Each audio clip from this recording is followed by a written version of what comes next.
Hi, I'm Taryn. My sister stole $230,000 from my son's college fund and had the nerve to remove me from the company I built from scratch. But that wasn't the worst part. The worst part was how quietly it all happened. While I was trying to keep the peace, while I trusted, while I stayed loyal to a family that was already carving me out. One board vote, one forged signature, and suddenly I was the liability. How does a woman become a ghost in her own story? And what do you do when the people you thought would protect your child are the very ones putting her future at risk? The attic was musty, and the light from the single window wasn't enough to cut through the smell of old paper and wood. Callista had already taken over the sorting. She had her clipboard out, her blazer sleeves rolled neatly up to her elbows like she was prepping for surgery instead of going through our father's things. I followed her lead, but every time I picked up a file or opened a drawer, I felt like an intruder. Eleanor sat in the corner chair, hands folded, saying little. It wasn't surprising. She'd been quiet since the funeral, speaking only in clipped instructions or vacant observations like, "Your father always kept his keys there," or, "He never let me touch that drawer." I didn't expect warmth, but the silence still stung. Callista, as always, moved with that sharp competence that made everyone else feel like they were fumbling. "Can you hand me that red binder?"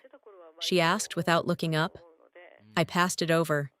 She flipped it open, scribbled something, and placed it in the archive box. I watched her for a moment. How easily she decided what stayed and what didn't. I knew better than to argue. My role in this family had always been more listener than speaker, more observer than participant. Then I saw the book. It was wedged between two accounting ledgers on a shelf, its spine barely visible. Building Trust in Family. I almost laughed. My father wasn't exactly subtle with his reading materials.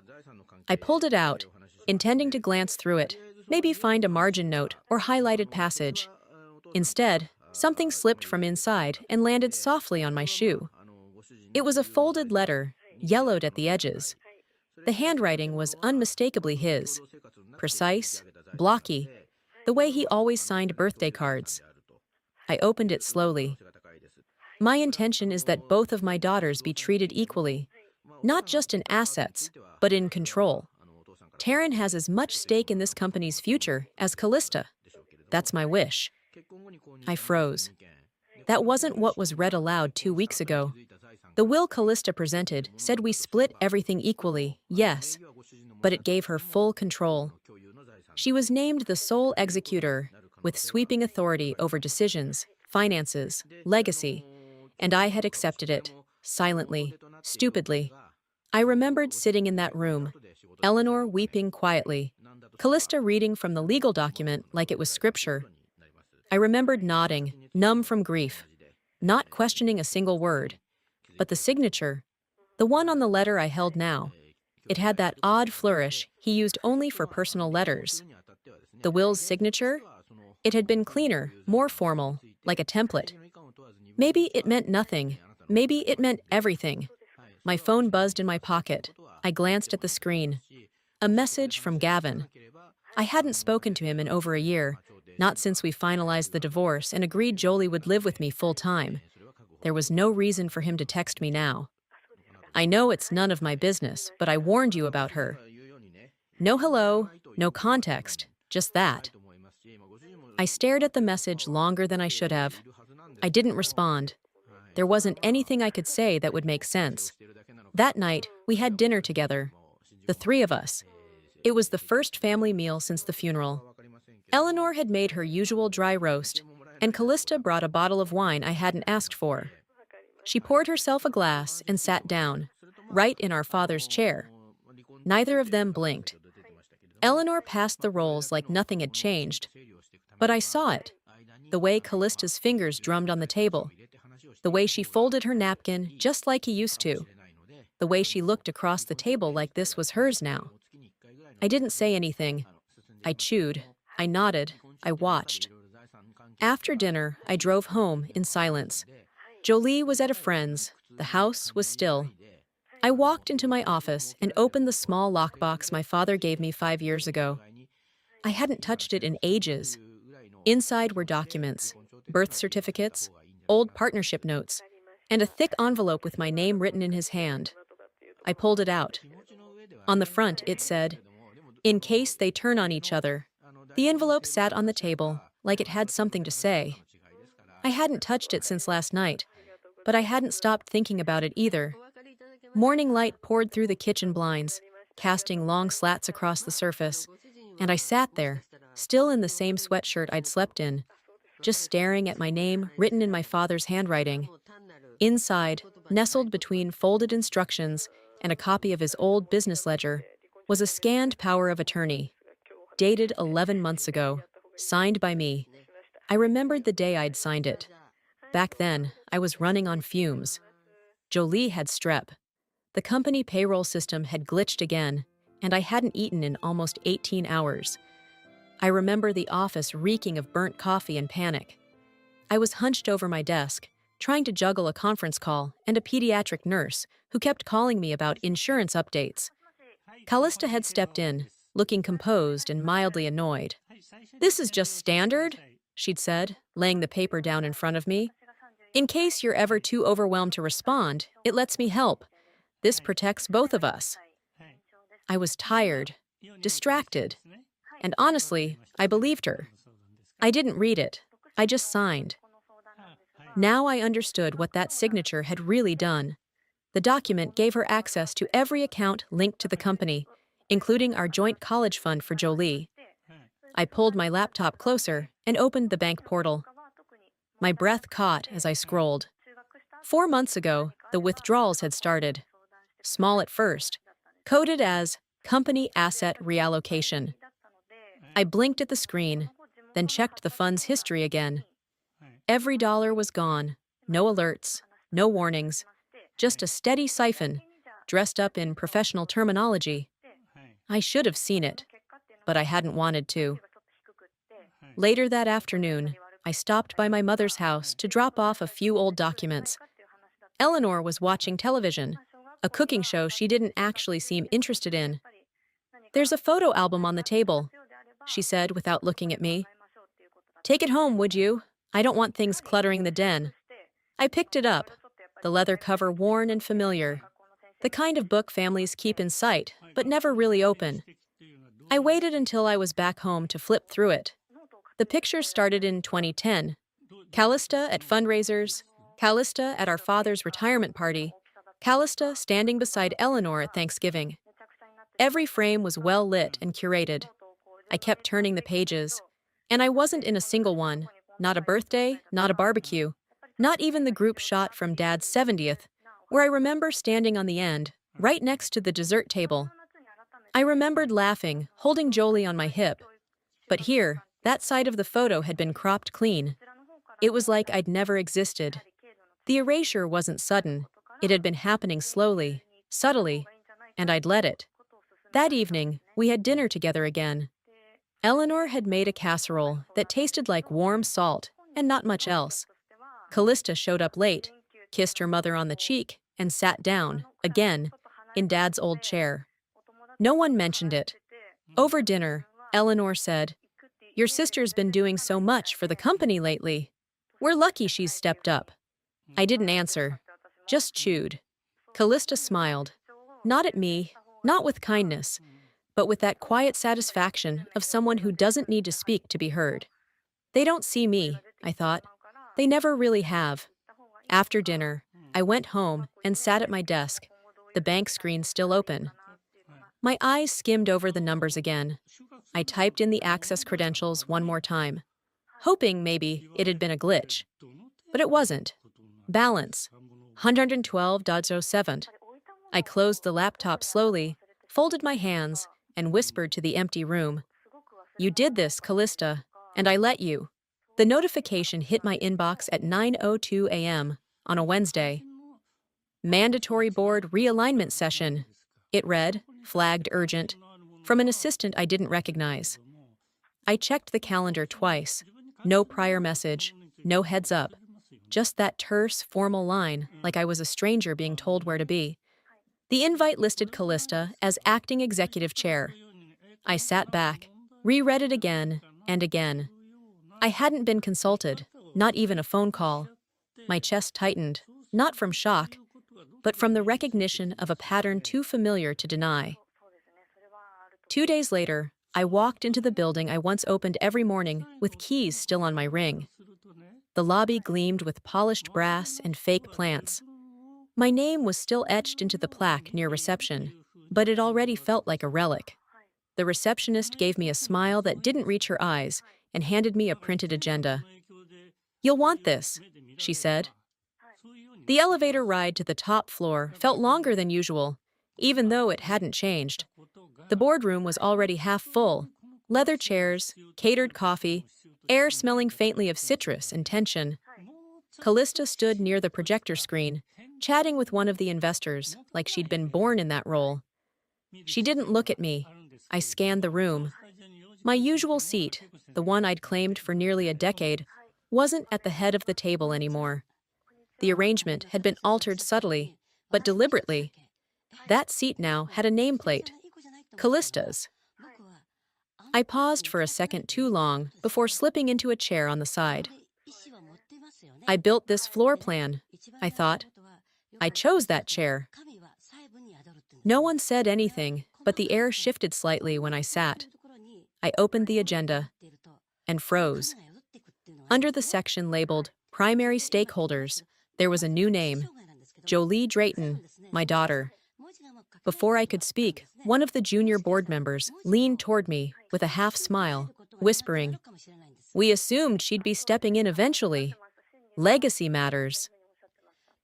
I swallowed hard, nodded politely, and kept my hands folded in my lap. I couldn't afford to unravel here, not in front of them. Callista cleared her throat and clicked a remote. The screen behind her lit up. "To ensure a sustainable vision," she began, "we propose a transition in executive leadership. No mention of gratitude, no nod to history, no acknowledgement that I had carried this company through 2 economic downturns, a pandemic, and more sleepless nights than I could count. Just a clinical sentence, read with precision. The vote was over in less than 5 minutes. They had rehearsed this. Smiles were polite, heads nodded, eyes darted. Everyone but me said yes. And I said nothing, not because I agreed, but because it was already done. I kept my expression still, but my right hand clutched the armrest. My nails dug into the leather. My mind raced. Not with confusion, but with the numb clarity of betrayal that had taken its time arriving. Afterward, no one met my gaze as they filed out. I walked slowly to the women's restroom, locked the door, stared at myself in the mirror. My badge still hung around my neck like a name tag at a party I was no longer invited to. I pulled it off, folded it into my palm like it might crack. "They didn't just remove me," I whispered to the tiled silence. "They're replacing me." I drove home in silence. The streets of downtown blurred past my window, like chapters I wasn't ready to close. The moment I walked through my front door, I dropped my purse, opened my laptop, and tried to log into the shared corporate system. Access denied. I refreshed the screen. Same result. I sat back, heart steady now. I reached into the cabinet near my desk and pulled out an old flash drive. Labeled in my handwriting, "Early Day Financials, Personal Ledger Copy." It wasn't just a backup. It was a lifeline. That file wasn't just for records. It was my safety net. And now, it was my only weapon.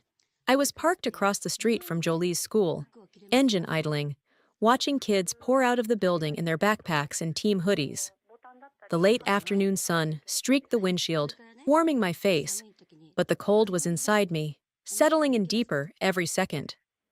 I pulled up the login screen for the college fund account again, holding on to some faint hope it had been a glitch. Maybe a firewall update, maybe temporary access reset, anything. I typed in my credentials, twice. Access denied. My eyes stayed fixed on the screen, while my fingers hovered uselessly over the keyboard. Every time I tried to understand how far this had gone, another trapdoor opened beneath me. The fund I had started when Jolie was 6. $200 a month at first, then more when the company began growing. Callista said she'd match it. She never did. Jolie stepped out of the building then, chatting with another girl, laughing, her hair pulled back in a braid like she wore for field trips. My chest tightened. She spotted the car and jogged toward it. As she reached for the door, a woman, one of the PTA regulars, stepped into her path. I cracked the window just enough to hear it. "Your mom's not still fighting about that company mess, right?" Jolie's body stiffened. Her smile faltered. She didn't reply, just nodded politely and slid into the car. The silence in that car was heavier than anything Callista ever said to my face. We didn't speak on the drive home. Jolie stared out the window, and I kept my hands at 10 and 2, like we were mannequins in a safety video. She didn't need to know what I was thinking. She probably already knew. 20 minutes later, my phone rang. Jolie's name on the screen. I answered, confused. She was still at school, probably in the counselor's office. "They called me in," she said quietly. "The financial aid officer." I didn't breathe. "They flagged the account activity, said the withdrawals looked like an asset transfer. They think we lied on the FAFSA." Her voice cracked on the word lied. I felt everything inside me freeze. "I didn't lie, Mom. I swear I didn't." "You didn't," I said firmly. "You didn't do anything wrong." She sniffed softly, then hung up. I stayed in my home office that evening. I didn't eat. I didn't turn on the lights. The glow of the desk lamp cast long shadows over the stacks of old paperwork, reminders of when I still thought being meticulous was enough to protect us. I reached for the folder labeled CEO Archive Personal. Inside, right where I'd left it, was the file. Payroll, Reversals, CallistaAuth.pdf. I opened it slowly, scanned the highlighted rows, withdrawals, approvals, shadow entries under project codes that didn't exist anymore. My jaw clenched. She hadn't just stolen money. She had made it look like I signed off on it. Every dollar gone from Jolie's fund had my name floating somewhere in the metadata, obscured but traceable. I closed the file, sat back. There was no more disbelief left in me, just precision, like a needle honing in on a vein. I picked up my phone, opened a new message to Callista. "You didn't just take from me, you took from my daughter." I stared at the words, read them again, deleted them. Instead, I opened the browser and typed one word: whistleblower. I didn't hit search right away. I stared at the blinking cursor for a long moment, hearing my father's voice in my head, the way he used to say, "If you want to hold your ground, first know where you're standing." That night, I didn't dream about family dinners or boardrooms or apologies I'd never get. I dreamed of numbers, and I woke up ready to face the math of betrayal. I didn't sleep that night, not even a minute. Jolie's voice kept echoing in my head, those 4 words she'd whispered like a confession. "They think I lied." I kept hearing it on loop, each time angrier than the last. By the time the sun started climbing above the rooftops, I was already in my car, headed to Eleanor's. The roads were quiet, but my pulse wasn't. Every mile that passed, I reminded myself, I wouldn't scream, I wouldn't beg. I would be still and sharp. The house looked the same, trimmed hedges, flower beds too perfect to touch. I stepped through the front door without knocking. Callista's voice echoed from the kitchen. When I walked in, she was already at the breakfast table, dressed like she was heading to a bar class. Leggings, perfect bun, no sweat. Eleanor sat across from her in her robe, quietly stirring tea. They looked like a well-oiled image from a lifestyle magazine, until I pulled out the chair and sat down. "Did you move money from Jolie's college fund into a company account?" Callista didn't blink. "Good morning to you, too." "Did you?" She took another sip of her smoothie. "That money was never just yours, Taryn. It was part of the family pool." Family pool. That's what she called the account I'd funded, tracked, and protected for over a decade. The account under my name. The one our father helped me start. Family pool. Like she'd just borrowed the garden hose. I didn't look at Eleanor. I didn't need to. She hadn't flinched, hadn't gasped. Just stirred her tea like she always did when things got too real. My voice didn't shake. My hands didn't clench. I just stood. On the way home, the rage caught up to me. At a stoplight, I checked my phone. There it was, Callista's latest post, timed perfectly with the morning meeting I hadn't been invited to. A smiling photo of her in a blazer, standing next to our father's portrait in the office lobby.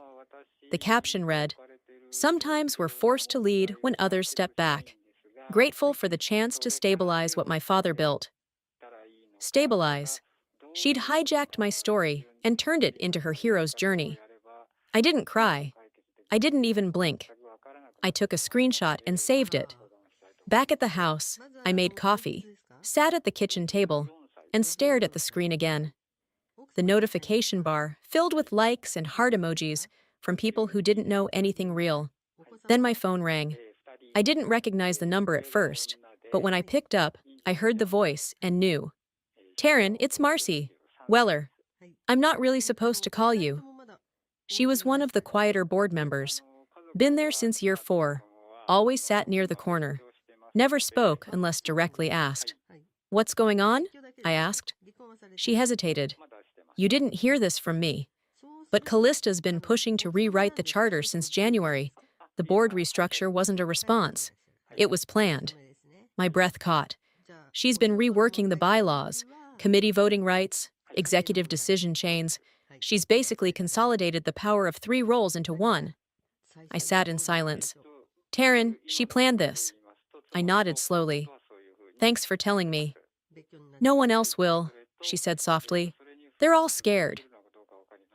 I hung up and set the phone down. I didn't speak, didn't move. I just pulled out a yellow legal pad and drew a line right down the middle. On the left, I wrote, "What she took," and I listed it all: college funds, my title, public perception, relationships, authority. Then on the right, "What she fears I know." It wasn't a long list, but it was sharp. Paper trails, voice memos, signatures I never gave, minutes I wasn't in. The kind of things that don't shout, but slice. I pressed the pen so hard it almost split the page. I tore it out, folded it, slid it into a new file folder I'd labeled Exhibits. Finally, I printed out her social media post, the one where she painted herself as the martyr. I folded it neatly and tucked it in behind the list. Then I opened my contacts, scrolled past family, past clients, past everything that belonged to my old life. I stopped at one name, Rachel. I hit dial. "Rachel," I said, "I need a financial forensics consult. Quiet, fast, and legal." "If this is war," I whispered to myself after I hung up, "then I'll speak the language they respect. Clean, calm, and corporate." Jolie didn't speak when she walked in. She just placed the envelope on the counter with a calm that didn't belong on a teenager's face. Her backpack slid off her shoulder, landing beside the stool with a dull thud.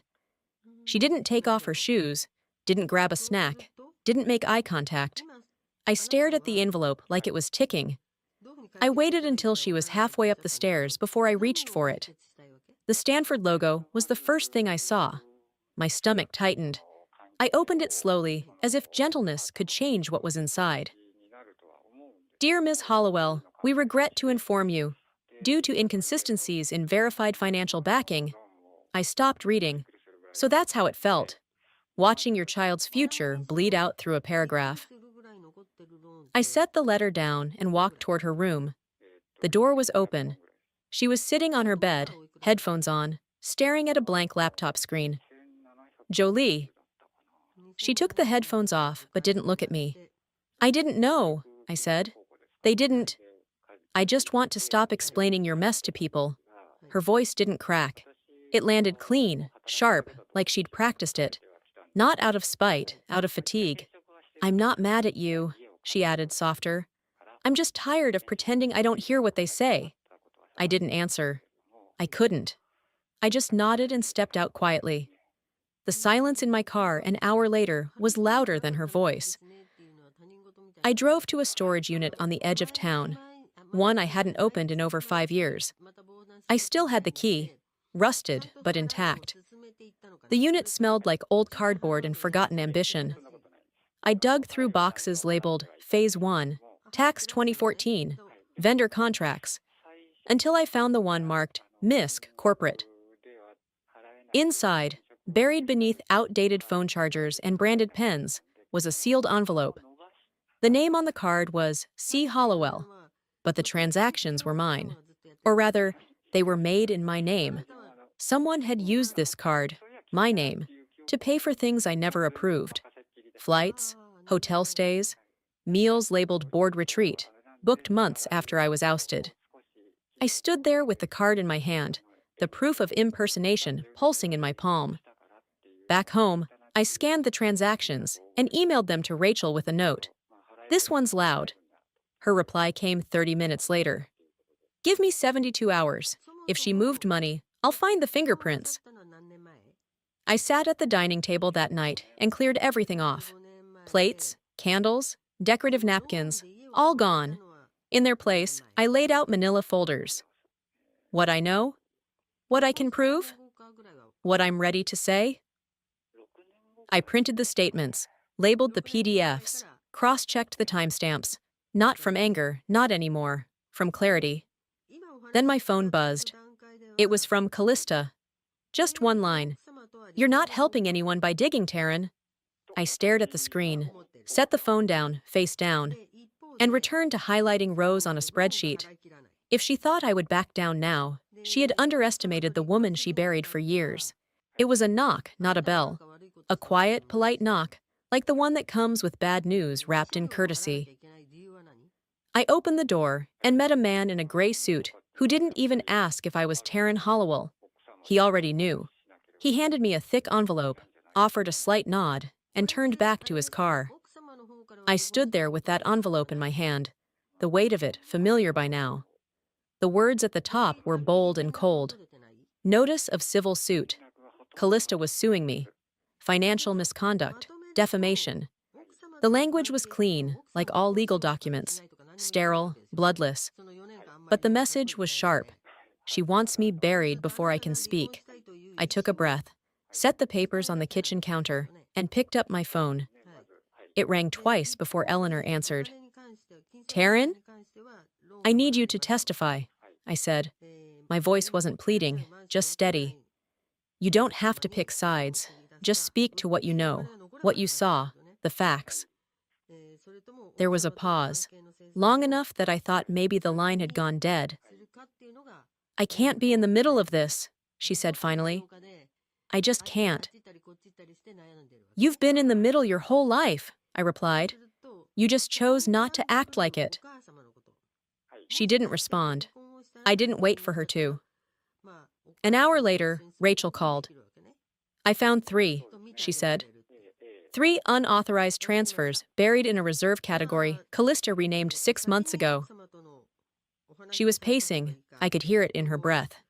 "Same access key across all 3. Yours. But the metadata tags linked to her device. We can trace that." "Is it enough? To press criminal inquiry?" "Yes. But this route goes public, Taryn. There's no walking it back." "I'm not here to whisper anymore," I said. "We fight clean. But we fight loud enough she hears it." That afternoon, I met with the legal team Rachel had connected me with. 3 women in a modest office downtown who spoke in clipped phrases and kept receipts in plastic sleeves. "If she's suing you, you need to counter." "Now?" one of them said. "What happens if I don't?" I asked. "She controls the narrative. You'll be defending your name in a courtroom, not asserting your truth." I nodded. "Then I'll win loud, but documented." By early evening, I was back in my car, circling a familiar block without meaning to. I pulled into a side street across from Eleanor's house. Through the front window, I saw her, sitting on the couch, wine glass in hand, laughing with Callista. They looked so normal, like this was Tuesday, like I hadn't been erased from both boardroom and family room. I didn't slow, I didn't honk, I drove on. That was the moment it broke, not my spirit, not my resolve, just the last frayed thread of needing anything from them. I got home, walked straight to the printer, and pulled up the countersuit I'd spent the last week building with the legal team. I read it once more, top to bottom, Then I hit print. Pages slid out slowly, each one a nail in the false image Callista had worked so hard to sell. At the end, I added one final exhibit, a screenshot of her most recent social post. Leadership isn't always popular, but it's necessary. No signature, no apology, just manufactured poise. I slipped the documents into a manila folder labeled Submission Final. Then I pressed send on the scanned copy. She dragged me into the courtroom. I'd drag her into the light. The envelope came before dawn. No return address, no name. Just slid under my front door like a whisper. I almost didn't see it, stepped over it on my way to start the coffee. But something about the weight of the paper made me pause. Inside was a USB stick and a note written on lined notebook paper. She said too much to too many. This one wasn't smart enough to delete. No signature. But I recognized the handwriting. Kyle Mason, my former operations manager. He had always been quiet, observant, a man who clocked everything but kept his head down. I hadn't heard from him since he left 2 years ago, but he knew where the bones were buried. I plugged the USB into my laptop. It was a Zoom recording, time-stamped from 3 months ago. I pressed play. Callista's face filled the screen. She was mid-conversation, smirking just enough to make me nauseous. "Move it under reserves," she said, waving a hand. "We'll explain it as reallocation if she ever wakes up. She's emotional, not strategic." Her voice echoed in my kitchen like a hammer hitting glass. I hit pause. The silence afterward wasn't relief. It was ignition. By mid-morning, I was at the nonprofit legal center where my whistleblower team was based. We sat in a conference room with a whiteboard covered in timelines and names, evidence photos pinned beside footnotes. "I'm not dropping this in a courtroom just yet," I told them. "We release it publicly, controlled, no editing. Let them hear her say it." "Platform?" one of the attorneys asked. "Local, direct, nothing flashy. It just has to live." We partnered with a community news outlet, small enough to fly under Callista's radar, big enough to go viral. By noon, the video was cued and scheduled. I parked in a quiet lot near a city park and waited. At 12:01, it went live. I watched on my phone as the view count ticked past 1,000 in less than 10 minutes. The comment section lit up. Screenshots started circulating. People who'd smiled at Callista at brunches and ribbon cuttings were now asking, "Did she really say that?" At 12:19, the moment hit. The clip froze on her face, mid-sentence. "She's emotional, not strategic." That was the line. By 12:30, it had over 20,000 views. Shares climbed. Someone reposted it with the caption, "CEO turned con artist." I closed my laptop slowly and leaned back against the seat. Breathed. Not satisfaction. Not revenge. Relief. Meanwhile, across town, Callista was at a corporate brunch at the River Oaks Club. They were honoring women of ethical leadership. The irony would have been laughable if it wasn't so predictable. Her phone started buzzing during the salad course. One, then another. Then a cluster of heads turned toward her table. A PR assistant leaned over and whispered something. Her expression changed. I didn't need to be there to hear the glass shatter. At 2:04, my phone lit up with her name. One message. "You're destroying everything. I hope you're proud." I didn't open it. I didn't need to. I turned the screen over on the passenger seat and let the silence answer for me. That evening, I walked back into the nonprofit office, portfolio under my arm. I passed a whiteboard in the hallway. It read, "Whistleblower Impact Panel, Guest Speaker." Someone was just now writing my name beneath it. Taryn Hollowell. I smiled for the first time in weeks. Not because it was over, because I had finally begun. The clip played on a loop, one I didn't ask for, didn't want, but couldn't stop from running on every local channel and feed I scrolled past. Callista, polished as ever, sitting in a studio with soft lighting and a perfectly pressed navy blouse.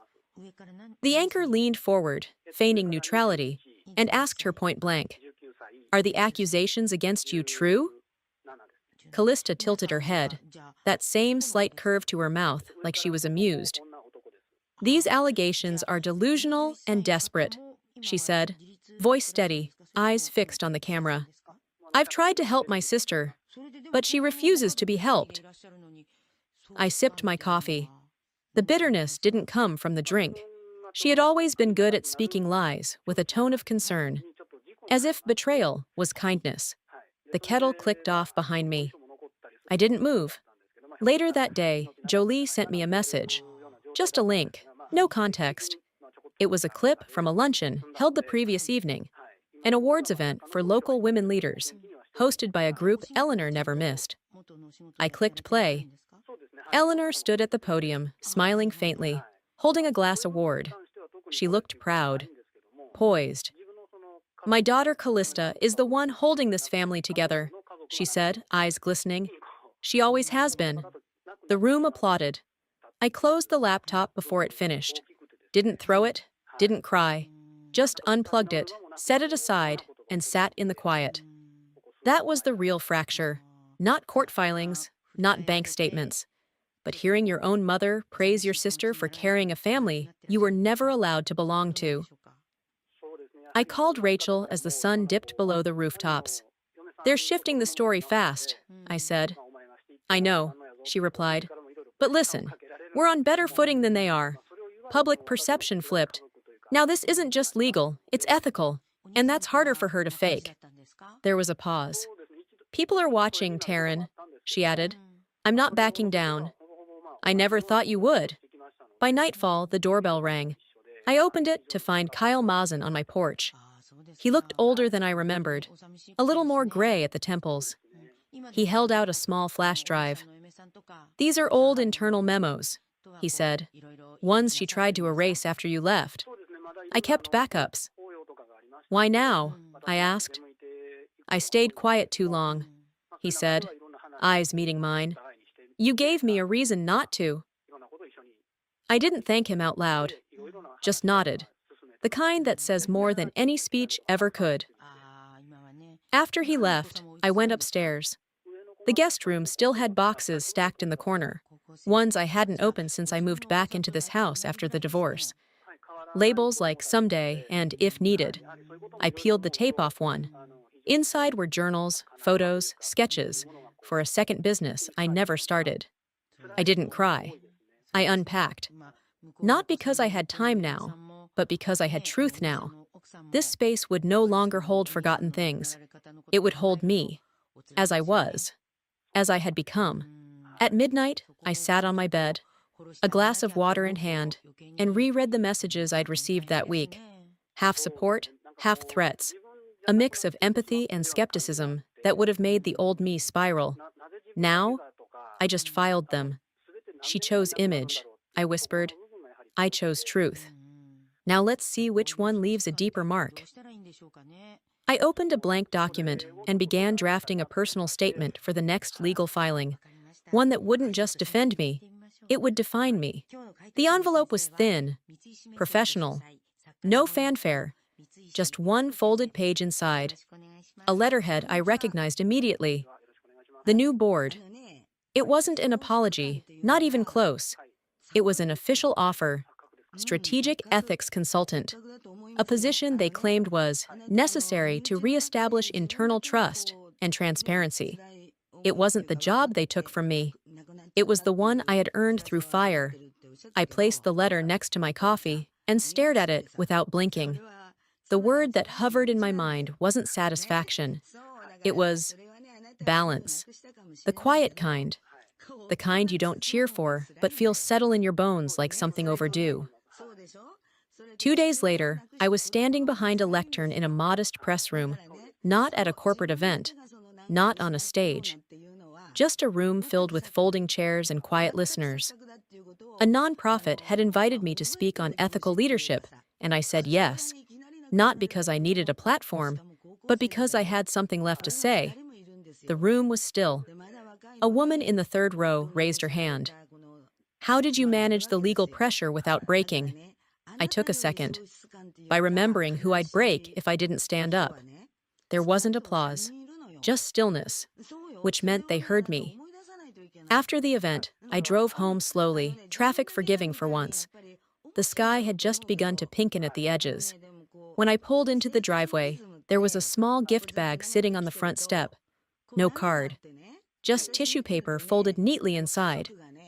I brought it in and sat on the couch, peeling it open. Inside was a single piece of paper, a printout from a crowdfunding campaign titled Legal Defense for My Mom.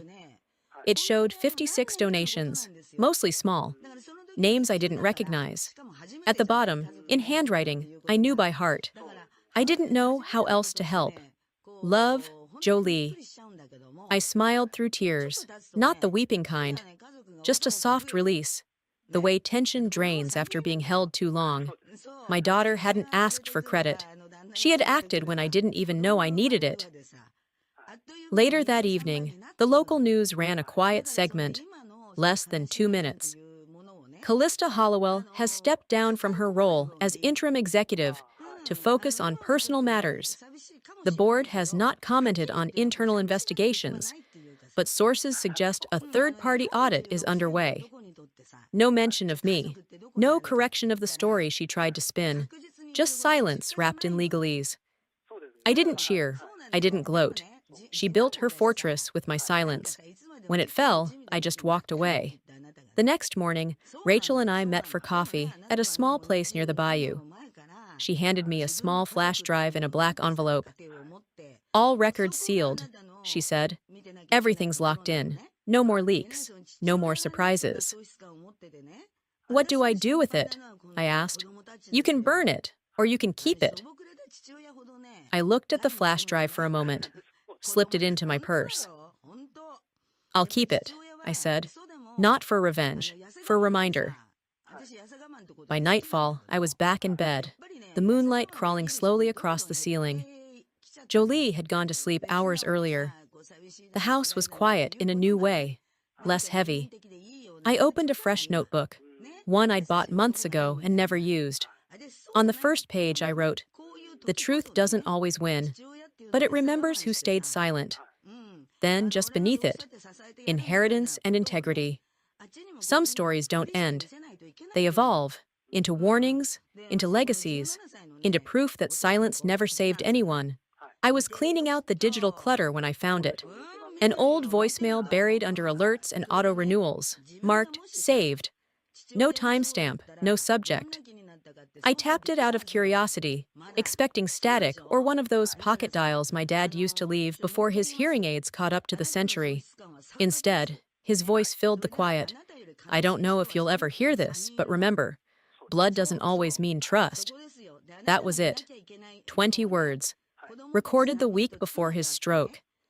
He hadn't said it like a warning, more like a truth he'd waited too long to name. I didn't sob. My throat tightened, sure. My chest ached. But there were no theatrics, just the kind of tears you learn to blink back out of habit. The next morning, I took a small box from the hallway closet, mahogany with brass hinges. It held the pocket watch my father carried every day of his life. On the back was a tiny engraving, RH, Time Matters. I drove across town with the box on the passenger seat. I didn't rush. I didn't rehearse. Eleanor's porch looked exactly the same. Hydrangeas too perfect to be real. Wind chimes that hadn't moved in weeks. I stood there for a moment, then rang the bell.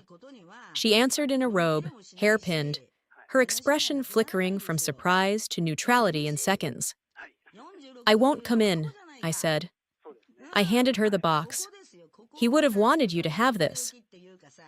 She didn't open it, didn't ask why, just nodded.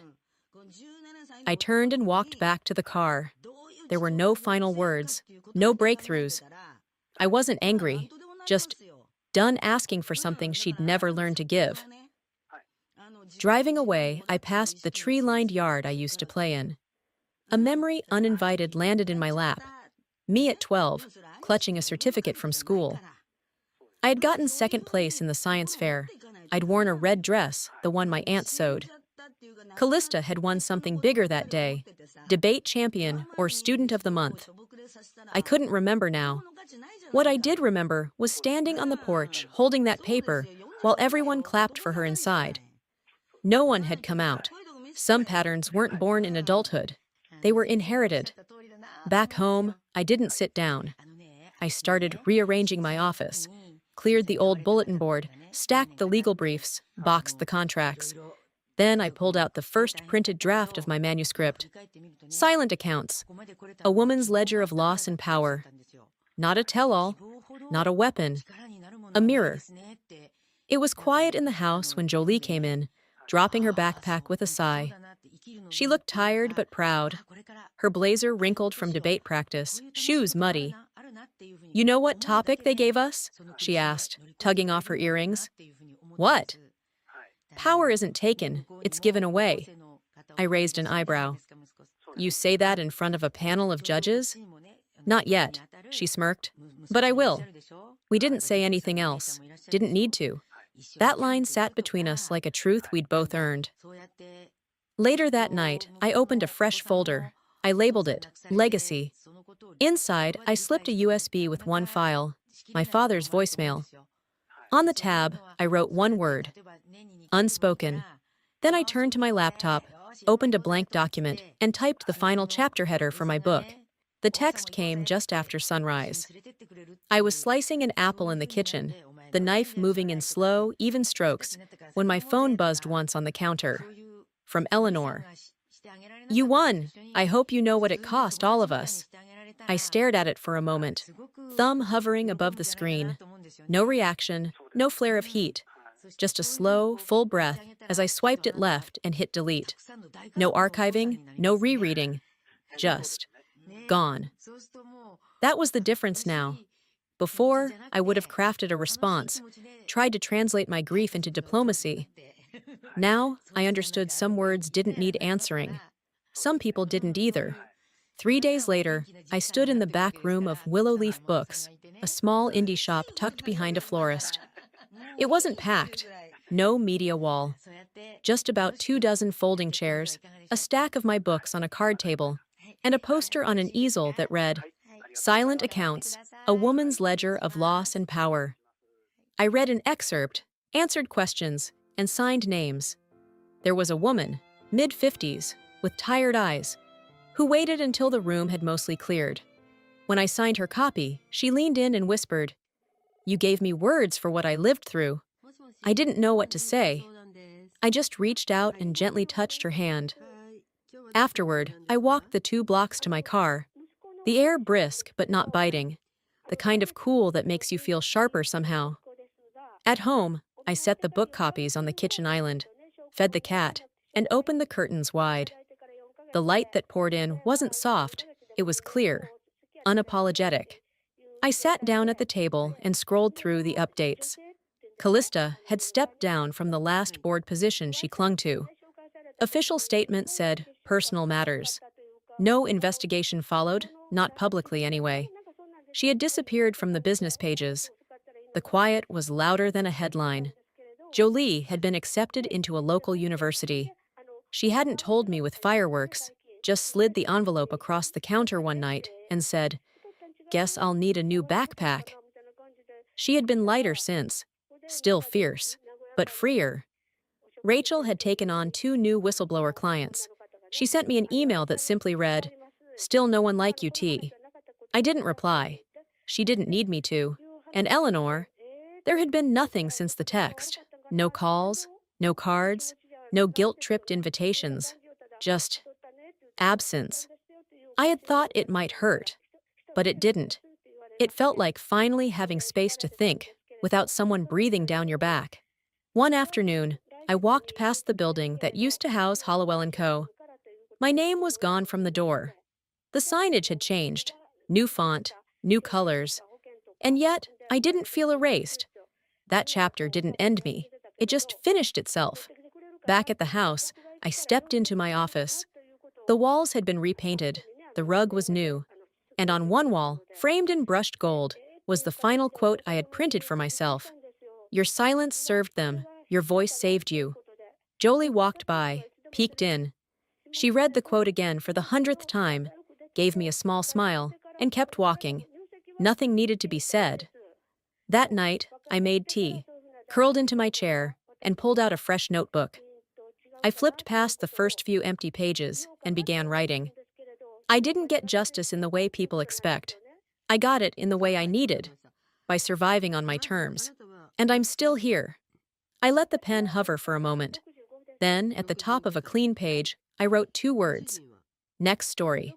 Looking back, I realize now that survival isn't just about walking through fire. It's about knowing when to stop waiting for others to rescue you. It took me years to understand that being quiet didn't make me gracious. It made me invisible. The day I chose to speak, to document, to hold the line, I didn't just save my daughter's future. I reclaimed my own voice. If you've ever felt erased by someone you love, overlooked in a room you helped build, or blamed for setting boundaries, you are not alone, and you're not broken. Sometimes the most dignified kind of justice is living well without needing permission. So now I ask you, what truth have you held back to keep the peace? What legacy are you shaping by staying silent? If this story moved you, leave a comment with one, or let me know where you're watching from. And if it didn't connect with you, I'd still love to hear why. Every voice matters here. And hey, if you're someone who believes in the power of real stories, stories that carry grit, heart, and healing, make sure to hit that subscribe button. You won't want to miss what's coming next. Your story matters too. Let's keep this conversation going.